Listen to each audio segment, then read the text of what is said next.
ಕೂತ್ಕೊಳ್ಳಕ್ಕೆ ನಂಗೆ ಕೇಳಕ್ಕೆ ಒಂಥರ ಅನ್ನಿಸ್ತಾ ಇದೆ. ಏನಂದ್ರೆ ಎಷ್ಟು ಕ್ಯಾಶುವಲ್ ಆಗಿ ಕಾಂಗ್ರೆಸ್ MLA ಅವ್ರು ಹೇಳ್ತಾ ಇದಾರೆ ಅಂದ್ರೆ ಅವ್ರು ಹಾಕ್ತಾರೆ ಬಿಡಿ, ಒಂದ್ ತಿಂಗಳಾದ್ಮೇಲೆ ಹಾಕ್ತಾರೆ.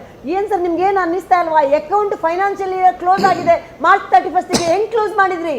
ಏನು ಅನ್ನಿಸ್ತಾ ಇಲ್ವಾ ನಿಮ್ಗೆ? ಫೆಬ್ರವರಿ ಮಾರ್ಚ್ ಆಗಿಲ್ಲ ಅಂದ್ರೆ ಯಾವ ಫೆಬ್ರವರಿ ಅಂತ ಕೇಳ್ತೀರಾ? ಎಷ್ಟು ಸಿಲ್ಲಿಯಾಗಿ ಮಾತಾಡ್ತಿದ್ದೀರಾ ಸರ್ ನೀವು. ನಿಮ್ಗೆ ಮಹೇಶ್ ತೆಂಗಿನಕಾಯಿ ಅವ್ರ ಏನಾದ್ರು ಈ ಸದನದಲ್ಲಿ ಈ ತರ ನೋಡಿ 10ನೇ ತಾರೀಕಿಗೆ ಮಹಿಳಾ ಒಂದ್ ಸೆಕೆಂಡ್ ಸರ್, ನಾನು ಜಾಸ್ತಿ ಹೊತ್ತು ಮಾತಾಡೋಣ. ನೀವು ಶಾಸಕರಿದ್ದೀರಾ, ನಮ್ಗೆ ಬಹಳ ರೆಸ್ಪೆಕ್ಟ್ ಇದೆ, ನಮ್ಮ ಶಾಸಕರು ಇದ್ದಾರೆ. ನಾನು ಒಂದೇ 30 ಸೆಕೆಂಡ್ ಅಷ್ಟೇ ಮಾತಾಡ್ತೀನಿ, 30 ಸೆಕೆಂಡ್ ಮಾತಾಡ್ತೀನಿ, ಅದ್ರ ಮೇಲೆ ಮಾತಾಡ್ತಿಲ್ಲ. ಕೇಳಿಸ್ಕೊಳ್ಳಿ ಸರ್ ಸ್ವಲ್ಪ. ನೋಡಿ ಅಲ್ಲ, ನಮಗೂ ನೋವಿದೆ, ನಿಮ್ಮ ಮಹಿಳಾ ಮತ್ತು ಮಕ್ಕಳ ಇಲಾಖೆ ಕೊಡುತ್ತೆ, ನಾವು ಯಾವ್ದು ಕೊಟ್ಟಿಲ್ಲ. ಫೆಬ್ರವರಿ ತಿಂಗಳು ಮಾರ್ಚ್ ತಿಂಗಳು ಕೊಟ್ಟಿಲ್ಲ, ಸೆಪ್ಟೆಂಬರ್ ಅಕ್ಟೋಬರ್ ನಾವು ಕೊಟ್ಟಿಲ್ಲ.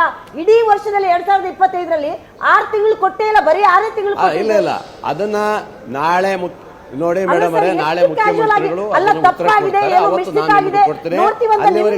ಹೋಗೋದಿಲ್ಲ. ಅಲ್ಲಿವರೆಗೆ ನನಗೆ ಮಾಹಿತಿ ತಗೊಂಡಿಲ್ಲ, ಅಲ್ಲಿವರೆಗೆ ನಾವು ಮಾಹಿತಿ ತಗೊಳ್ತೀವಿ. ಯಾರೋ ಹೇಳಿದ್ ನಾವು ಕೇಳಕ್ಕಾಗೋದಿಲ್ಲ. ನಾಳೆ ನಾವು ಮಾಹಿತಿ ಕೊಡ್ತಾರೆ ಅಸೆಂಬ್ಲಿಯಲ್ಲಿ, ಆವಾಗ ನಾನು ತಗೊಳ್ತೀನಿ. 10ನೇ ತಾರೀಕಿಗೆ ಮಹಿಳಾ ಮತ್ತು ಮಕ್ಕಳ